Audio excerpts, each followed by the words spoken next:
Big boss house లో 4వ వారం పవర్ అస్త్రా కోసం బిగ్ బాస్ బీబీ బ్యాంక్ అంటూ మొదటి ఘట్టాన్ని అందించేశాడు. బజర్ మోగగానే మొదటిగా ఎవరు ప్రెస్ చేస్తారు అంటూ చెప్పుకుంటూ వచ్చి అక్కడి నుండి బీబీ కాయిన్స్ టాస్క్ ని పూర్తి చేసుకుని స్మైలీ టాస్క్ అంటూ మరో టాస్క్ అయితే ఇచ్చేయడం జరిగింది. అమర్ గౌతమ్ ఒక టీమ్ గా, తేజ రతిక ఒక టీమ్ గా, ఇద్దరు వేరు టీమ్స్ గా అయితే స్మైలీ టాస్క్ లో పాల్గొనాల్సి ఉంటుంది. ఎవరు ఎక్కువగా స్మైలీ ఫేస్ ని అందిస్తారో ఆ టీం విజేతలుగా నిలిచి మరో ఘట్టానికి వెళ్లడం జరుగుతుంది పవర్ అస్త్రా కోసం.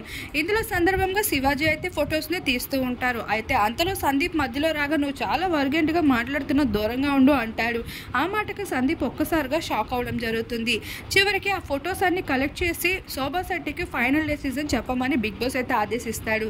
శోభా శెట్టి తేజకి ఎక్కువగా మార్క్స్ ఇస్తూ రావడంతో అమర్దీప్ అయితే కోపం అవుతాడు. ఆ బోర్డర్ వరకు ఎవరైనా వచ్చి ఫొటోస్ దిగుతారు, అది చాలా కామన్ గా కనిపిస్తుంది. దాన్ని మెయిన్ రీజన్ అంటే కుదరదు అంటూ శోభా శెట్టితో గొడవ పడడం జరుగుతుంది. అమర్ చెప్పిన మాటలకి శోభ కూడా అంతే కోపంగా సమాధానం చెప్తుంది. మరి చూడాల్సి ఉంది. మీ అభిప్రాయాన్ని కూడా తప్పకుండా కామెంట్ సెక్షన్ లో కామెంట్ చేయండి.